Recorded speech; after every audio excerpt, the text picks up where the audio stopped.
LDF സ്ഥാനാർത്ഥികളുടെ പ്രചാരണത്തിന്റെ ഭാഗമായി മുഖ്യമന്ത്രിയും LDF നേതാക്കളും ഇന്ന് വടകര മണ്ഡലത്തിലാണുള്ളത്. വടകര മണ്ഡലത്തിൽ നിന്നുള്ള വിശദാംശങ്ങളുമൊക്കെയായി PV ജോഷ്ല കൂടി ചേരുന്നു. ഗുഡ് മോർണിംഗ് കേരളത്തിനൊപ്പം. Joshla, good morning. Good morning Vinisha. Joshila, പരസ്യ പ്രചാരണം അവസാനിക്കാൻ ഇനി ദിവസങ്ങൾ മാത്രമേ ബാക്കിയുള്ളൂ. കേരളം പോളിംഗ് ബൂത്തിലേക്ക് എത്താനും ഒരാഴ്ചയിൽ കുറഞ്ഞ സമയം മാത്രമേ ഉള്ളൂ. സ്റ്റാർ ക്യാമ്പയിനർമാരൊക്കെ ഓരോ മണ്ഡലത്തിലെത്തുമ്പോൾ വലിയ രീതിയിലുള്ള പ്രചാരണ പ്രവർത്തനങ്ങൾ, വോട്ടർമാരുടെ ഭാഗത്തുണ്ടാകുന്ന റെസ്പോൺസ്, ഇത്തരത്തിൽ മുഖ്യമന്ത്രിയെ കേൾക്കാനും നിരവധി ആളുകളാണ്. കഴിഞ്ഞ ഓരോ മണ്ഡലത്തിലും മുഖ്യമന്ത്രിയുടെ തെരഞ്ഞെടുപ്പ് റാലികൾ പരിശോധിക്കുകയാണെങ്കിൽ നിരവധി ആളുകളാണ് ഓരോ പ്രചാരണ റാലിയിലും മുഖ്യമന്ത്രിയെ കേൾക്കാൻ എത്തിയിരിക്കുന്നത്. കഴിഞ്ഞ ദിവസം രാഹുൽ ഗാന്ധിക്ക് കൃത്യമായ ഒരു മറുപടി പറഞ്ഞ് സോഷ്യൽ മീഡിയയിൽ അടക്കം മുഖ്യമന്ത്രിയുടെ ആ വാക്കുകൾ എല്ലാവരും ശ്രദ്ധിക്കപ്പെടുന്നതും പരസ്പരം ചർച്ച ചെയ്യുന്നതൊക്കെ ഒരു സാഹചര്യമുണ്ടായി.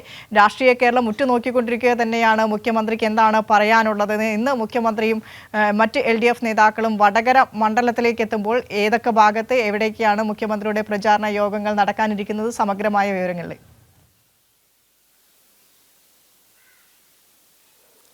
വിനിഷ, ഏറ്റവും പ്രധാനപ്പെട്ട ഒരു തെരഞ്ഞെടുപ്പാണ് വരാൻ പോകുന്നത്. കാരണം കേരളത്തിലെ കോടിക്കണക്കിന് ജനതയുടെ പൗരത്വ ഭേദഗതി നിയമം അടക്കമുള്ള കാര്യങ്ങൾ ചർച്ച ചെയ്യപ്പെടുന്ന ഒരു തെരഞ്ഞെടുപ്പ് കൂടിയാണ് മുന്നിലുള്ളത്. അതിന് ഇനി ഏതാനും ദിവസങ്ങൾ മാത്രമേ ഉള്ളൂ. അത്തരത്തിൽ കേന്ദ്രത്തിലെയും അതുപോലെ തന്നെ സംസ്ഥാനത്തെയും ബാധിക്കുന്നതുമായ വിഷയങ്ങൾ ചർച്ച ചെയ്തുകൊണ്ടിരിക്കെ കഴിഞ്ഞ ദിവസമാണ് രാഹുൽ ഗാന്ധി കേരളത്തിലെത്തുകയും കേരളത്തിൽ മറ്റ് വിഷയങ്ങളൊന്നും ചർച്ച ചെയ്യാതെ, വർഗീയതയെക്കുറിച്ചോ BJP-യെക്കുറിച്ചോ ഒന്നും ചർച്ച ചെയ്യാതെ കേരളത്തിലെ മുഖ്യമന്ത്രിയെ എന്തുകൊണ്ട് ചോദ്യം ചെയ്യുന്നില്ല, ED ചോദ്യം ചെയ്യുന്നില്ല, എന്തുകൊണ്ട് അറസ്റ്റ് ചെയ്യുന്നില്ല എന്നുള്ള കാര്യങ്ങൾ മാത്രം പങ്കുവെച്ചുകൊണ്ട് അദ്ദേഹം പോയത്. ഇതിന് കൃത്യമായ ഒരു മറുപടിയുമായാണ് ഇന്നലെ മുഖ്യമന്ത്രി പിണറായി വിജയൻ കോഴിക്കോട് മണ്ഡലത്തിൽ പ്രതികരിച്ചിട്ടുള്ളത്. വളരെ രൂക്ഷമായ ഭാഷയിൽ തന്നെയായിരുന്നു അതിനുള്ള മറുപടി അദ്ദേഹം നൽകിയിട്ടുള്ളത്. അദ്ദേഹം പറഞ്ഞ കാര്യങ്ങൾ ജയിലും അതുപോലെ തന്നെ അന്വേഷണവും കാണിച്ചുകൊണ്ട് ഞങ്ങളെ വിരട്ടേണ്ടതില്ല, ഞങ്ങൾ നേരത്തെ തന്നെ ഒരുപാട് അന്വേഷണത്തെ അടക്കം നേരിട്ടവരാണ്, മാത്രമല്ല ഒന്നര വർഷം ജയിലിൽ കിടന്നതാണ് താൻ എന്നടക്കമുള്ള കാര്യങ്ങൾ. ചരിത്രം പഠിക്കണം, രാഹുൽ ഗാന്ധി ചരിത്രം പഠിക്കണം, അദ്ദേഹത്തിന്റെ മുത്തശ്ശി തന്നെ ജയിലിൽ കയറ്റിയതാണ് എന്നുള്ള കാര്യം വരെ അദ്ദേഹം പറഞ്ഞു നിർത്തുകയുണ്ടായി.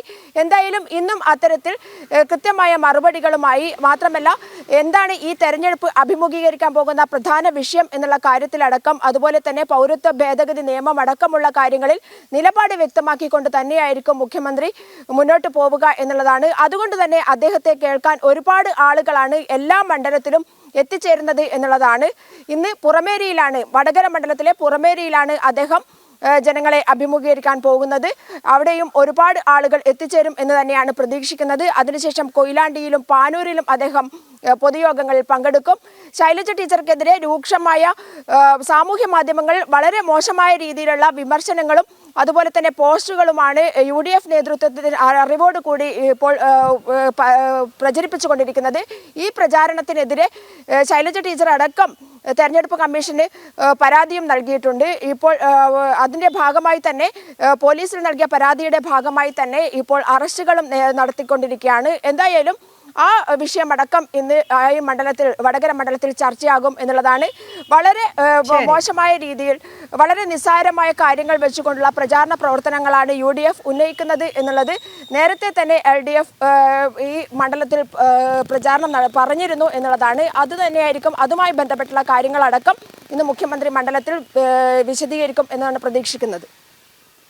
ശരി, ജോഷിലയാണ് വടകര മണ്ഡലത്തിൽ നിന്നുള്ള വാർത്തകളുടെ വിശദാംശങ്ങൾ പങ്കുവച്ചത്. മുഖ്യമന്ത്രിയും LDF നേതാക്കളും ഇന്ന് വടകര മണ്ഡലത്തിലാണ് പ്രചാരണ റാലിയിൽ പങ്കെടുക്കുക.